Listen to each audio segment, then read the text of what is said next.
Assalamualaikum warahmatullahi wabarakatuh. Perkenalkan, saya Agus Koswara, calon guru penggerak angkatan ke-6 Kabupaten Majalengka. Sebelum saya mengikuti kegiatan calon guru penggerak, saya di sekolah melakukan pembelajaran dengan mencoba mengejar target kurikulum. Yang kedua, saya juga menjadikan siswa sebagai objek pembelajaran. Yang selanjutnya, saya membiarkan siswa yang kurang fokus dalam belajar dan juga kurang baik dalam sikap dan pergaulan.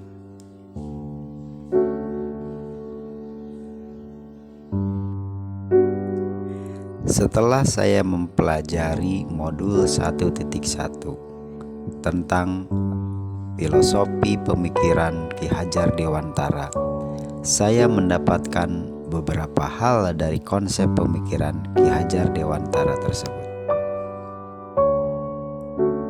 Yang pertama, beliau mengatakan bahwa pendidikan dan pengajaran memiliki arti yang berbeda. Menurut beliau, pengajaran adalah bagian dari pendidikan. Pengajaran merupakan proses pendidikan dalam memberi ilmu atau berfaedah untuk kecakapan hidup anak lahir dan batin. Sedangkan pendidikan memberi tuntunan terhadap segala kekuatan kodrat yang dimiliki anak, agar ia mampu mencapai keselamatan dan kebahagiaan yang setinggi-tingginya, baik sebagai seorang manusia maupun sebagai anggota masyarakat. Pendidikan dan pengajaran bukan hanya mengajarkan bagaimana anak mendapatkan pengetahuan dan keterampilan saja, tetapi bagaimana anak dapat mempersiapkan dirinya dalam kehidupan bermasyarakat, mampu menyesuaikan diri dengan budaya dan adat istiadat lingkungannya, termasuk anak mampu melestarikan budaya yang ada di daerahnya. Yang kedua, beliau mengatakan bahwa tujuan pendidikan yaitu menuntun segala kodrat yang ada pada anak-anak agar mereka dapat mencapai keselamatan dan kebahagiaan yang setinggi-tingginya, baik sebagai manusia maupun sebagai anggota masyarakat. Di sini pendidik mempunyai peran bagaimana menuntun kodrat dapat tumbuh pada anak dan berkembangnya. Pendidik diumpamakan sebagai seorang petani, sedangkan anak diumpamakan sebagai biji tumbuhan yang akan ditanam oleh petani. Biji yang baik jika ditanam di tempat yang kurang baik, di lahan yang gersang, penuh dengan tumbuhan benalu, tidak dirawat dan dibiarkan tumbuh sendiri, maka niscaya saat memanen tumbuhan tersebut tidak akan menghasilkan biji tumbuhan yang baik. Tetapi meskipun biji itu tumbuhan kurang baik, tapi jika ditanam di tempat yang subur, dirawat dengan baik, niscaya akan menghasilkan hasil panen yang baik. Yang ketiga, dasar pendidikan anak berhubungan dengan kodrat alam dan kodrat zaman. Dalam mendidik anak, pendidik seyogyanya menyesuaikan dengan kodrat alam dan kodrat zaman. Kodrat alam merupakan kodrat yang muncul dari budaya yang tumbuh dan berkembang di masyarakat, serta lingkungan sekolah dan lingkungan anak di mana ia tumbuh. Budaya tersebut dapat mempengaruhi perilaku dan karakter anak. Dalam upaya melestarikan budaya yang positif yang tumbuh di masyarakat atau lingkungannya, seyogyanya dapat melestarikan budaya-budaya yang tumbuh di masyarakat dengan menerapkannya dalam kegiatan pembelajaran dan kegiatan-kegiatan di sekolah. Di sisi lain, perkembangan zaman yang semakin canggih, perubahan teknologi yang semakin pesat, mengingatkan kita bahwasannya pendidikan dan pengajaran yang disampaikan kepada anak-anak agar bisa menyesuaikan dengan perkembangan zaman.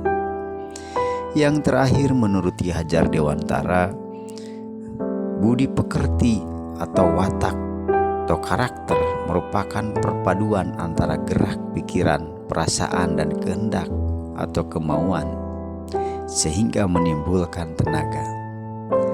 Keluarga merupakan tempat utama dan paling baik dalam mendidik atau melatih pendidikan sosial dan karakter bagi seorang anak. Anak akan lebih lama dan lebih dekat dengan keluarga.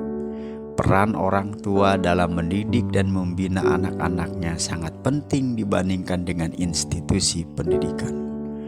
Maka kita selaku pendidik harus bisa terkoneksi, harus bisa ada komunikasi antara kita dengan orang tua dalam bersama-sama mendidik dan membina anak-anaknya. Setelah saya mempelajari modul 1.1, perubahan yang ingin saya lakukan pada kegiatan pembelajaran di sekolah. Yang pertama, merubah pola pikir tentang pengajaran dan pendidikan. Saya harus dapat mengubah pola pembelajaran yang saya lakukan di kelas. Bagaimana pengajaran dilaksanakan dengan manfaat faedah yang dirasakan oleh siswa. Yang kedua, menjadikan siswa sebagai subjek dalam pembelajaran. Siswa tidak lagi dipandang sebagai objek dalam pembelajaran, tetapi dijadikan subjek dalam pembelajaran. Siswa diberi keleluasaan, merdeka dalam belajar dalam proses pembelajarannya. Yang ketiga, pembelajaran yang menyenangkan dengan menyesuaikan pada kondisi abad 21. Pembelajaran yang menyenangkan tentunya akan menjadikan siswa betah dan nyaman belajar di kelas atau di sekolah. Sekolah menjadi rumah kedua bagi siswa. Pembelajaran yang diintegrasikan dengan teknologi sehingga siswa dapat belajar mengikuti perkembangan zaman.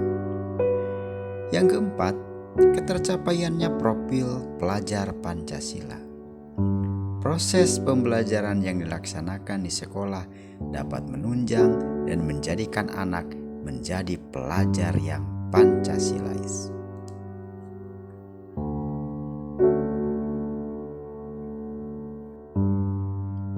Dari perubahan yang dilakukan dalam proses pembelajaran maupun kegiatan di sekolah, kegiatan yang akan dilaksanakan di antaranya yang pertama, menumbuhkan sikap aktif, kreatif, dan mandiri siswa dengan melaksanakan kegiatan di sekolah, baik melalui pembelajaran di kelas maupun kegiatan ekstrakurikuler.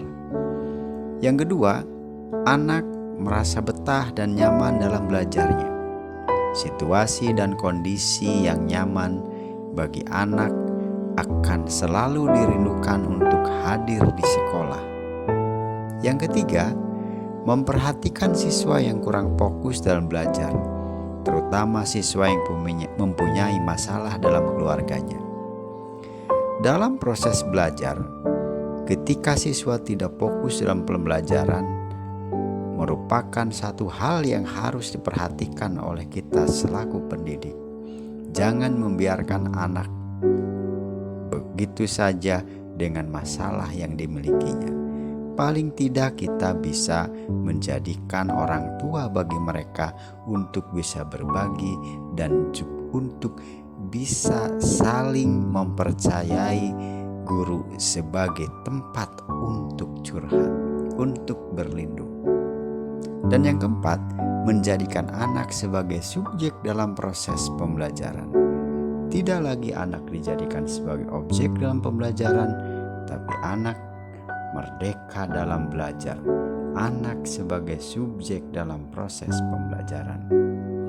Demikian yang bisa saya sampaikan, kurang dan lebihnya mohon maaf. Terima kasih. Wassalamualaikum warahmatullahi wabarakatuh.